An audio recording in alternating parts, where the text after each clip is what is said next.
everyone, welcome to the Mums on Cloud9 podcast. I'm Heather Black. I'm Lynn Constantine. And I'm Kelly Jace Halls.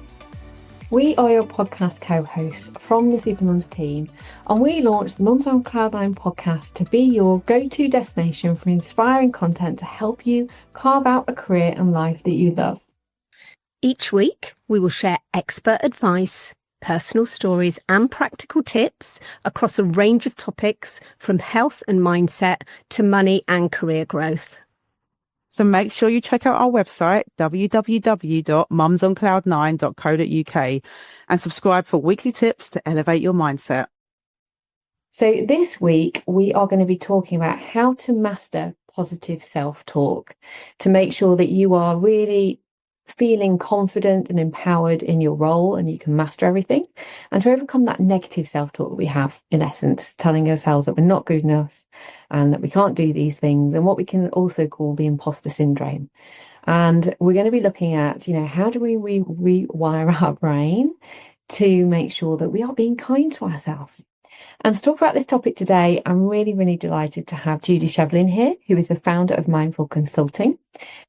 Judy is a specialist mental well-being coach, and she's here to hold your hand on this journey and share more about this today, and also support you on your journey if you need more of this support in your career and life right now. So Judy, welcome to the show. Thank you so much for joining us today. Do you want to just tell everybody a little bit more about yourself and your background and why you love doing what you do?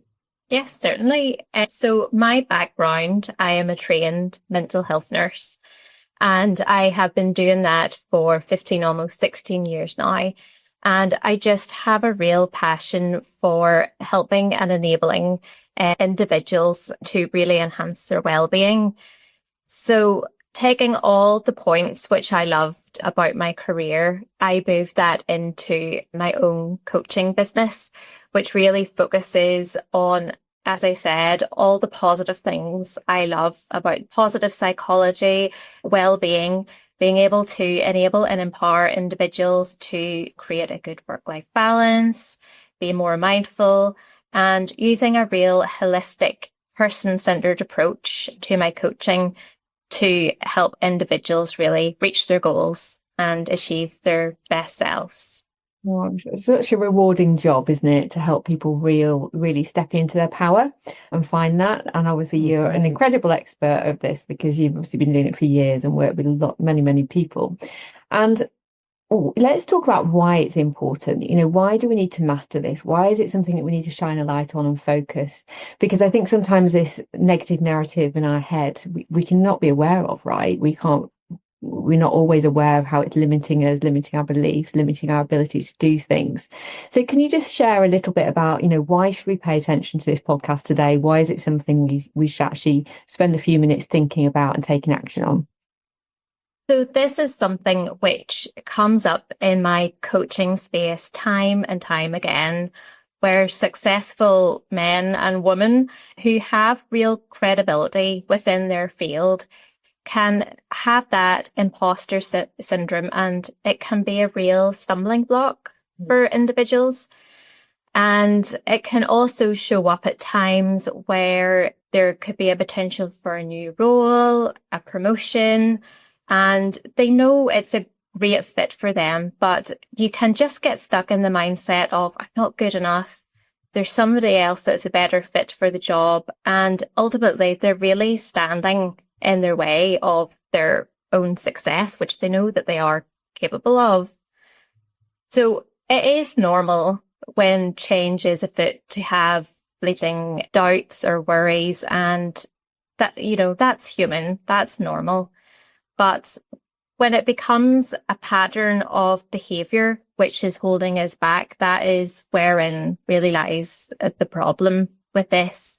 So if we think about it in terms of our evolutionary past, so our perceived threats thousands and thousands of years ago were being ate by a wild animal. But fast forward to 2025, it's really our thoughts and our fears and how your brain perceives them is our wild animal in 2025. And your brain gets stuck in freeze mode. So if we think about it in fight, flight, or freeze. So we just get a bit stuck and we end up just sort of in limbo a little. I guess that's why we have that negative chatter. It's all about, the perception of others, isn't it? And how other people perceive you. I guess that's what you're thinking about. Yeah. And self-sabotage, imposter syndrome, it all comes under really the same umbrella, doesn't it? Yeah. So if we think about self-sabotage as a concept, it's something which is more than just sort of putting off something, procrastinating. It's something that we don't want to do. It's something which interferes with our long-term goals. And we know that our thoughts influence our feelings, which in turn influences our behavior. So if you can switch off the negative chatter and those thoughts, it directly has an impact on our feelings about the situation and ultimately our behavior. So there is some reasons why this might be the case for individuals.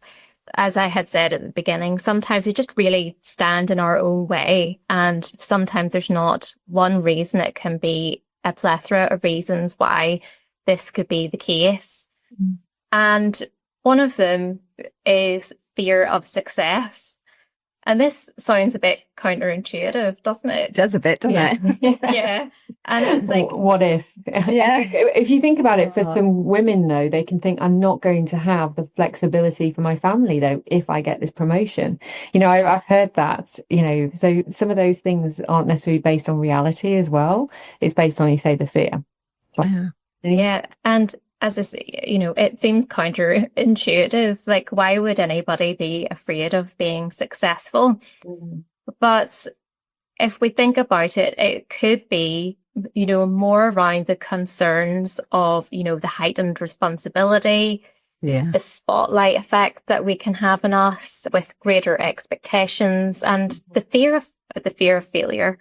And it's not necessarily much to do with the success, but the fear and the pressure that really can come with it as well. Yeah. I think the fear and the pressure can be, you can absolutely do it if you try, but you don't think you can. So I think that's the thing. I remember somebody saying to me that always stuck with me was, if you walk into a meeting feeling like, you're worried and concerned and you don't want to put yourself forward, everyone else in that meeting will be feeling exactly the same. So I think it's all about getting over that mindset, isn't it? And it's also being aware of negative chatter around you, because other people might be saying to you, oh, you can't do this, or that's impossible, don't be silly. And that can then, obviously, that's the negative chatter in your head as well. So then you don't want to look silly if you fail, or you don't want to put it down. So I think that negative chatter can not always stem from you directly, right? It can stem from other people that perhaps aren't the right people to be talking to.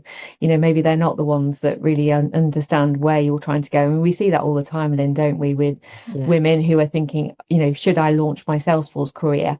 And then we'll be on the phone to them chatting through everything, but then they can go off the phone and go and talk to their partner or a friend who doesn't know anything about this information because they haven't been on that call, saying, oh, are you sure? And sort of, it's good to have somebody to bounce off, but obviously you want to make an informed decision with all the right answers.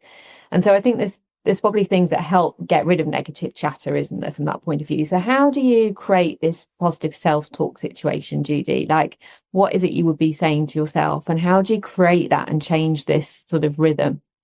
Yeah, I suppose before we talk about what positive self-talk is, we need to really understand what negative self-talk is. Yeah. Because it is something which we might not even realize that it's sort of a learned behavior, almost a coping mechanism to sort of shield us from the feelings of failure, or, we're sort of managing our own expectations in a way.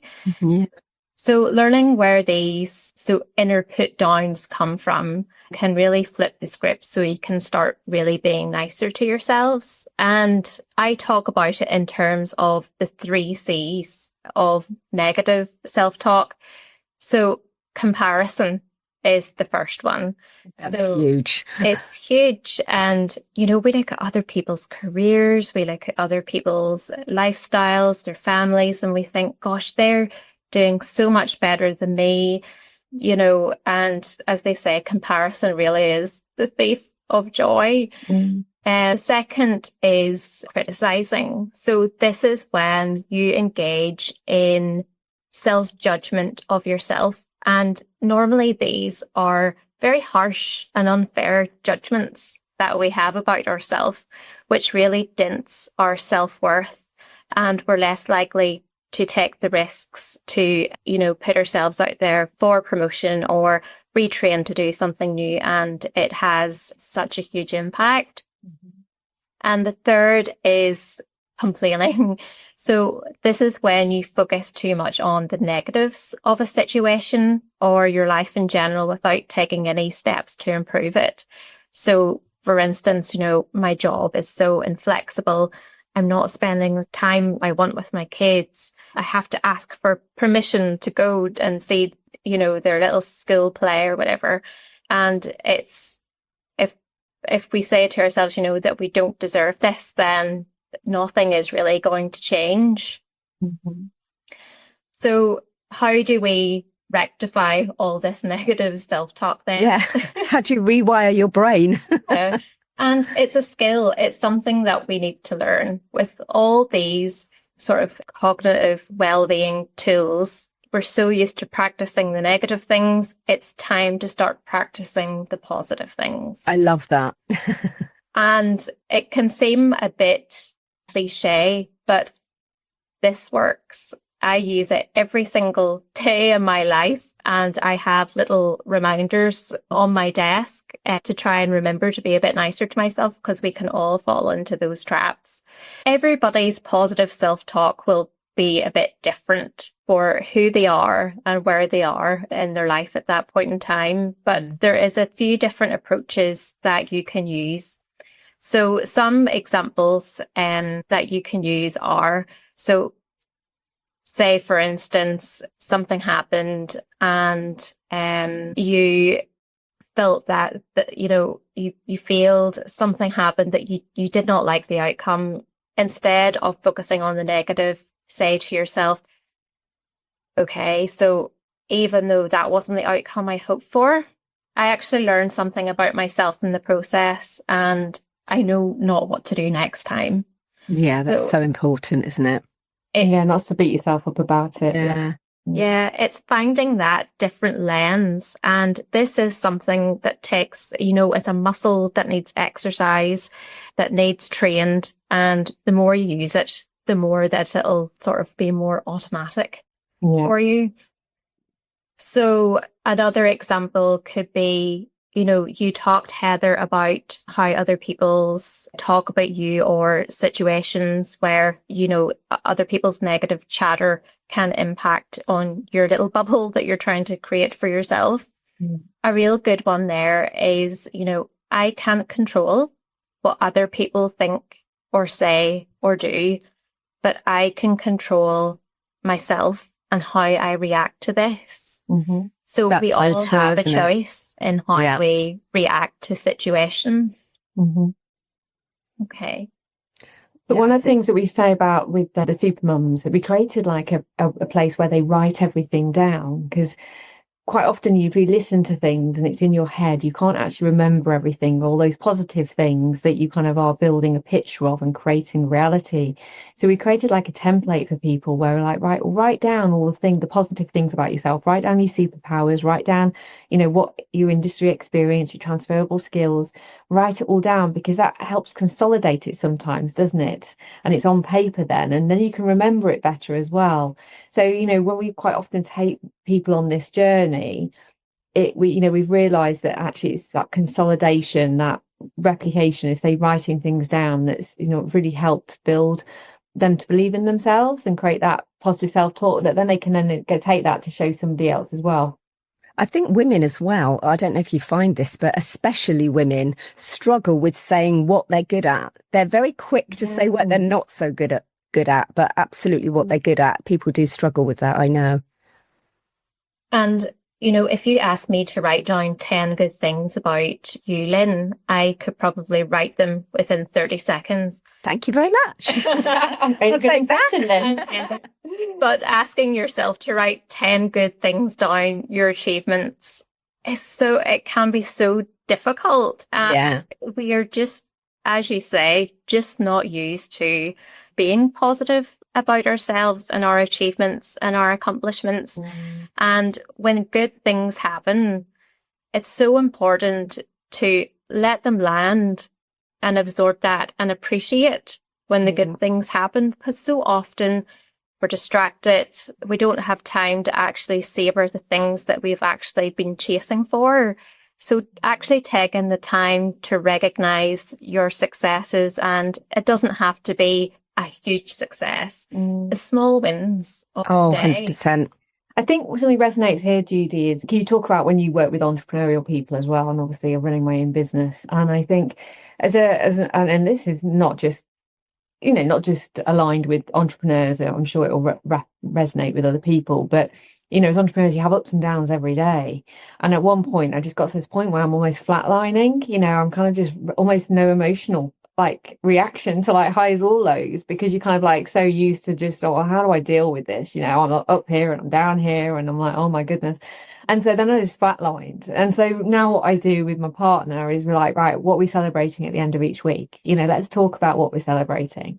And, we might have a glass of wine around that or meal or whatever. And it's just really important to share that and highlight it. So whether it's buying yourself something or celebrating and sharing it with the family, saying it out loud can be really important, and sharing those achievements at the end of each day with somebody. It's just making a point of it. I think it's a really good point, because work can be really hard, those emotional highs and lows, but unless we sort of celebrate the stuff that we've achieved at the end of the day, we just never really, we will get emotional flatline, and then we're never feeling those highs. Yeah, I think something else you said that really, made me think is the building up your muscle. I'm very good at being positive. I've always been quite a positive person. Thank you. Whereas some people I know, mentioning names, some people I know aren't so good at that. Something great will happen that they've been trying to strive for, and it's just like it didn't happen because it doesn't make them feel any different. So I think learning it is really great to know that there's a muscle in there that some people can learn and they just don't use it. Totally. And it kind of comes on to the point of gratitude really as well. And taking the time to really savor the moment and be present in the moment that you're in. And we're mums, we're businesswomen, we have 101 things going on. And it is so hard to find the time and not be distracted by the good things. And gratitude is another one of those skills to learn, really. And if we look at the research behind it as well, it shows that people who express gratitude, they sleep better, they have stronger immune systems, and they generally are more content with them. Very interesting. I can't believe there's been research around this, though. It's interesting, isn't it? So I started doing a gratitude post on LinkedIn every Friday. There you go, and I bet you slept better on the weekend. Yeah. But just to thank people who've inspired me that week, because every person you meet honestly can change your life, can help you think differently, can give you an idea. And I just love all the conversations. Like even our conversation today makes you think, and you'll take one thing away. And we do a post within our Supermums community as well, like what's your Friday brag and what's your gratitude? And everybody loves they almost they sit and wait for it. Like, can we share? Yeah, can we share? Yeah. And they want to share what's happened, and they say it's got a gratitude element to it as well, so they can thank somebody like a mentor or somebody that's helped them. And I think it's good, it's good practice, right? If you do that, we enable that within our Supermums community, but it's, something you can do for yourself and again within your family, right? Yeah, and it's something that I am trying to instill within my children as well. So at bedtime, 4 and 6 is a good time to start. Yeah. Yeah. Oh. It's usually at our little bedtime chats. So we've read our story, we're having our cuddle, and I'm like, so tell me one thing that made you happy today, or one thing that you're grateful for. And kids are so humbling, as usually it's something so small that you didn't notice within the busyness of the I day love that they really appreciated. So last week, I asked my eldest boy, Rory, I was like, so tell me, what's the one thing that made you happy today? And he was like, sitting on the garden wall, mummy, looking for spiders with you. And he was like, that is what I was grateful for today. Mm. And it sort of makes you realign your own little world as well. And it's like, gosh, this is what kids appreciate. They want you to be more present within their lives. They do it, whilst they love all the toys and trips away and everything, it's having that moment of connection with somebody. And I think that is really powerful. I think it's the giving and the receiving, though, isn't it? When you say that, you give someone a pat on the back and it makes you both happy. So I think it's so important for the giver and the receiver of the pat on the back, if you like. Yeah, and bedtime is, I find, the best time that my kids open up to me and they say all this stuff. And so actually, and they might have bottled it all up, or when you're with both of them and both my girls talk to me at once, right? So obviously at bedtime, it's that time when they've got you individually and they suddenly, open up about all sorts of things, the gossip at school and everything else. And I think that's a really valuable time. But to say, I sometimes ask them, I'm kind of thinking, maybe I in terms of what I say, but I'm like, sort of ask them, like, is there anything else I could do for you? Now, I don't know if there's if that's a negative slant or a positive slant, but I'm like, how can I make you happier? Like, what could I do? And sometimes being open about those questions, like you say, well, I'd love to spend more time doing X, Y, Z with you. I think it's a really great practice to have those conversations at bedtime, Judy, like you say.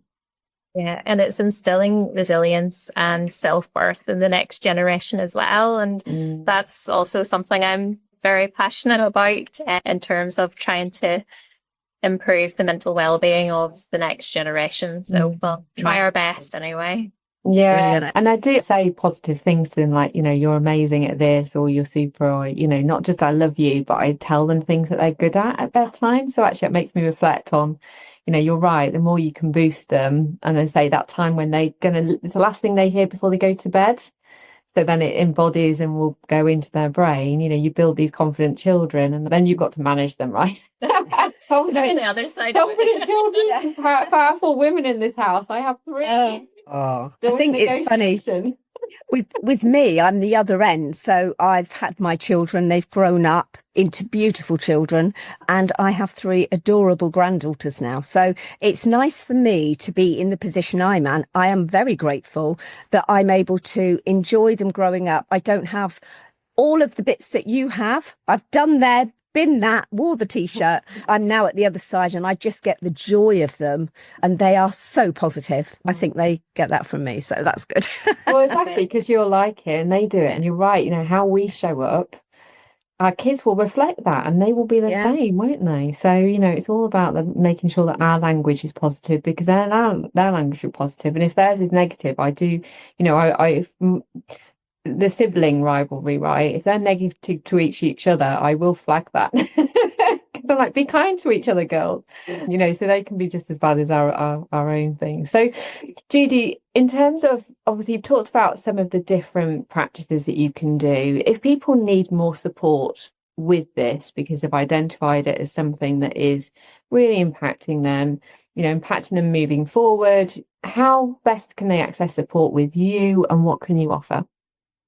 So with everything, as you said, Heather, acknowledging that you need help in changing your mindset really is the key.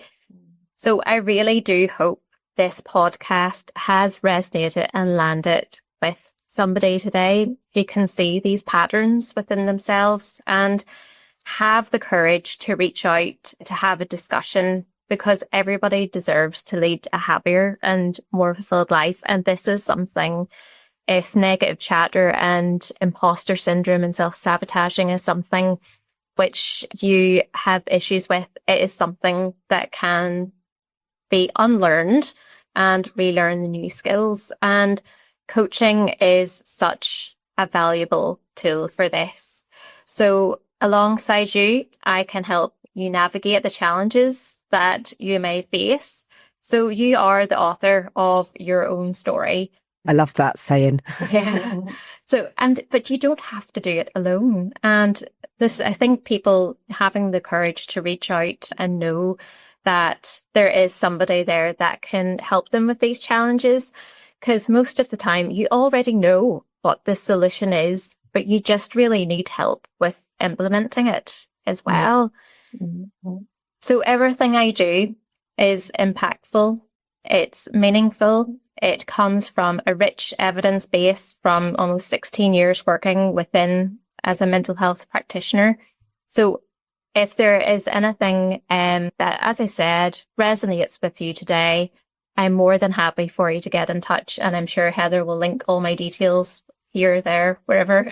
On the bottom of the podcast. She will. The podcast notes. And we have a free download as part of that as well, don't we? So that they can download and start thinking through some of these things already. Yeah. And the download is going to be something that you can take away and actually do. I think having practical skills and having a deep and wide toolbox is so important as a person. So we'll be looking at some activities that you can do at your desk to manage stress.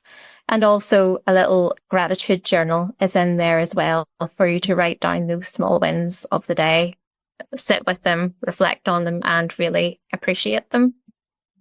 Thank you. Well, thank you, Judy, for being on the show today. Thanks, Lynn, for being my co-host. And it's been lovely chatting to you. And I say, as Judy quite rightly said, we hope that it's hit a chord with you today, whether it's for you or actually you're aware of anybody else. Share this podcast with other people, because you might see it in other people and want to change their habits as well. So we're just here to make an impact, to make a difference, to empower women and anybody else, to support them on their journey to having a career and life they love. Thank you for listening today, and we hope to see you on the next show. Take care. Thanks, everyone. Thank you.